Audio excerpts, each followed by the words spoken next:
Shalom. First and foremost, I want to give all praises, honor, and glory to Yahweh, Bahasham, Yahushai, Bahasham, Rechakudash. Double honors to the elders and the apostles of Great Millstone, and peace and blessings to the elect. And today we're going to go into the book of Jeremiah, the 37th chapter, in which we see Jeremiah is imprisoned after being accused of defecting to the side of the Chaldeans. But later on, right, through the mercy of the Lord, he is then put in better conditions. But anyway, this is Jeremiah chapter 37, verse 1. And King Zedekiah, the son of Josiah, reigned instead of Coniah, the son of Jehoiakim, whom Nebuchadnezzar, king of Babylon, made king in the land of Judah. And so, as we read in the previous chapter, right, there was a verse in there about Jehoiakim not having one to sit on the throne. So after Jehoiakim had died, Coniah, which was his son, whose other name he's otherwise known as Jeconiah or Jehoiakim, he was basically put on the throne in the stead. And for a few months he reigned until Nebuchadnezzar came and took him away captive, and then set up Zedekiah, which was his uncle, on the throne. So that's why I mentioned here Zedekiah reigning, right, whom Nebuchadnezzar, king of Babylon, had made king. But neither he nor his servants nor the people of the land did hearken unto the words of the Lord, which he spake by the prophet Jeremiah. So they didn't listen. And Zedekiah the king sent Jehukal, the son of Shelemiah, and Zephaniah, the son of Maaseiah, the priest, to the prophet Jeremiah, saying, Pray now unto the Lord Yahweh our God for us. Now Jeremiah came in and went out among the people, for they had not put him into prison. So at this point, I believe the Babylonian armies were fighting now, trying to get into the city, right, against Jerusalem and the other strongholds. But it is here that I forget which chapter it was in, maybe 2 or 3 chapters prior, where they had Zedekiah had made a covenant, right, him and the people, to free their servants who were Israelites, and peradventure the Lord could have mercy on them. Okay, and they were able to do that at that little reprieve that they got by the armies of Pharaoh, right, the Egyptians coming there to drive away the Babylonian armies from that siege. So the Babylonians the siege was already commenced, but when the Egyptians came there, basically the Babylonians ran off. And that's why in that chapter the Lord said the same Babylonians, he would cause them to come back, because Zedekiah and the people, the princes and so on, after making that covenant, they ended up breaking it, okay, and disobeying the Lord. So this is the account, all right, of when the actual Egyptian army came and drove away the Babylonians temporarily.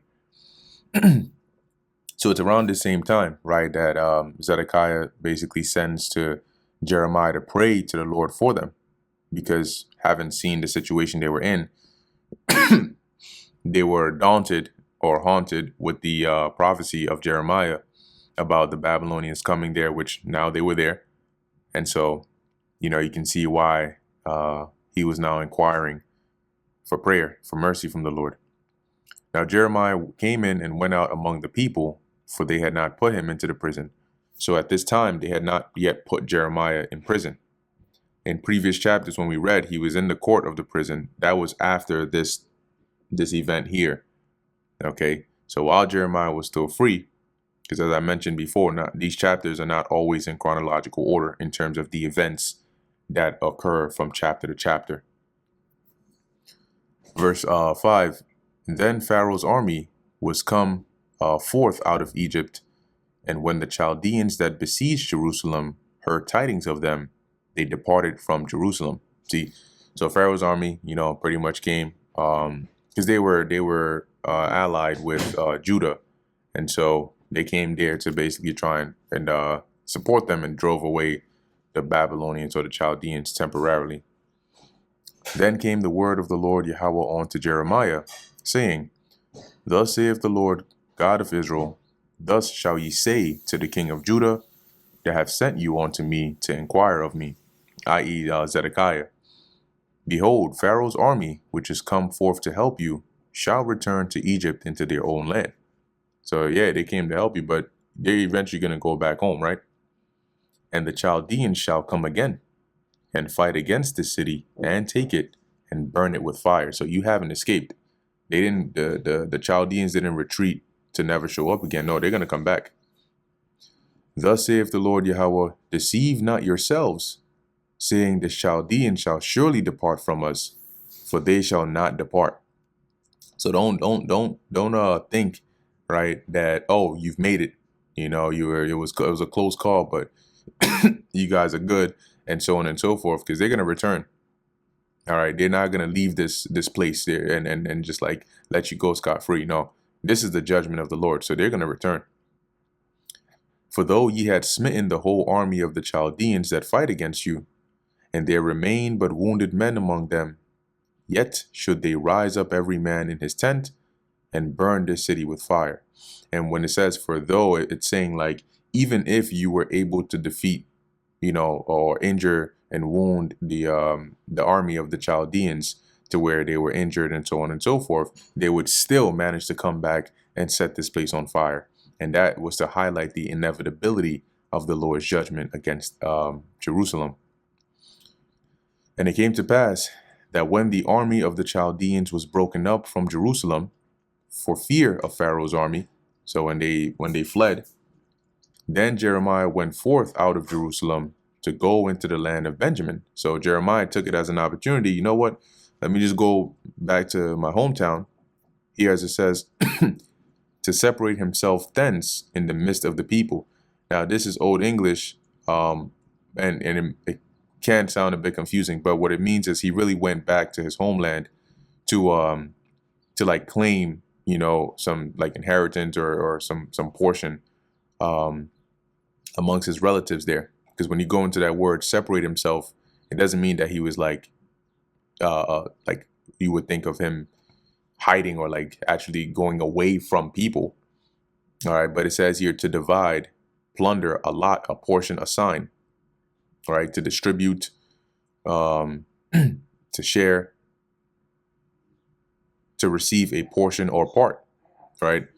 So when you looking at this in the NLT, right, it said, and putting it together, it says Jeremiah started to leave the city on his way to the territory of Benjamin to claim his share of the property among his relatives there. All right. So he took this opportunity to say, well, now that Jerusalem is not under siege, let me go over there to Benjamin and go do what I got to do. And when he was in the gate of Benjamin, a captain of the ward was there. So when he got there, he met a guard over there whose name was Irijah, the son of Shelemiah, the son of Hananiah.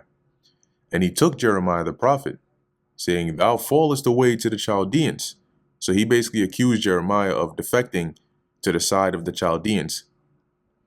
Then said Jeremiah, it is false. I fall not away to the Chaldeans. But he hearkened not to him. So Irijah took Jeremiah and brought him to the princes. So he basically bound him and brought him to the, nobility, right, the princes, and said, yo, this guy right here, man. Wherefore the princes were wroth with Jeremiah and smote him and put him in prison in the house of Jonathan the scribe. So they had basically turned this residence or place of Jonathan into a prison house. For they had, as it says, for they had made that the prison. When Jeremiah was entered into the dungeon and into the cabins, which are like the cells, and this kind of prison was harsher than that of like the court of the prison in the palace, where you can say it was like a holding place for political prisoners. So it was harsh, and it was some harsh conditions here. It says, and Jeremiah had remained there many days. Then Zedekiah the king sent and took him out. And we don't know how long these days were, right? Could have been weeks, could have been, who knows? But at some point, Zedekiah calls for Jeremiah, right? And the king asked him secretly in his house. So he basically called Jeremiah out of the prison, brought him to the palace, and then, secretly asked him, right, and said, "Is there any word from the Lord Yahweh?"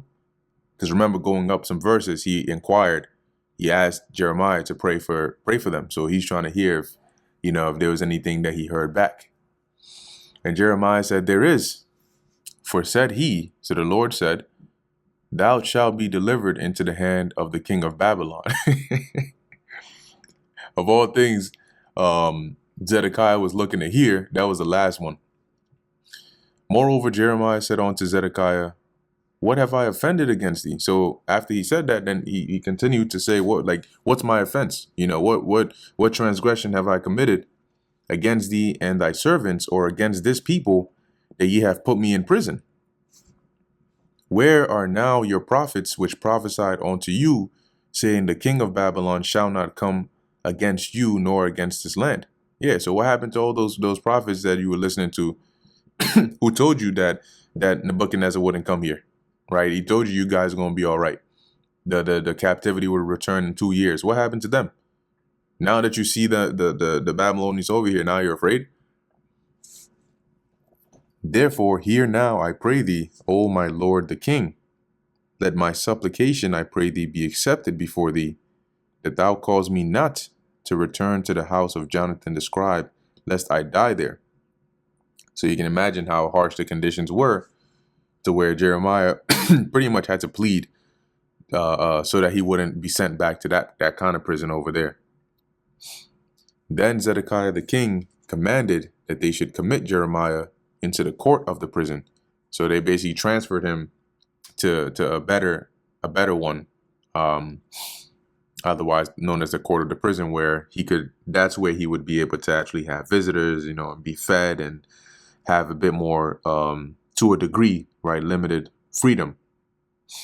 And that they should give him daily a piece of bread out of the baker's street. So it is from here, the court of the prison, that, some of the other chapters we read, Jeremiah was. Hence, when he purchased, it's actually spiritual, right? When his cousin, I believe it was Hanamiel, came there and said, "Yo, buy this land of me," right? And he basically purchased it, but he had to give the receipts and everything to Baruch, because he himself couldn't go. And like we're reading here, he was on his way there, but then he got arrested. And even having Baruch go and read that was actually a different time. But, there, as we're reading in those chapters, whenever it mentions he was in the court of the prison, now you see how he ended up there. It says, "And that they should give him daily a piece of bread out of the baker's street, until all the bread in the city were spent."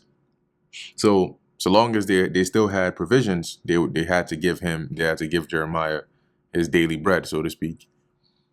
Thus Jeremiah remained in the court of the prison. All right. And that brings us to the end of Jeremiah, the 37th chapter. Lord willing, that was edifying to the elect. In closing, I want to give all praises, honor, and glory to Yahweh, Bahasham Yahushai, Bahasham, Rechak Kodash. Until next time, Shalom.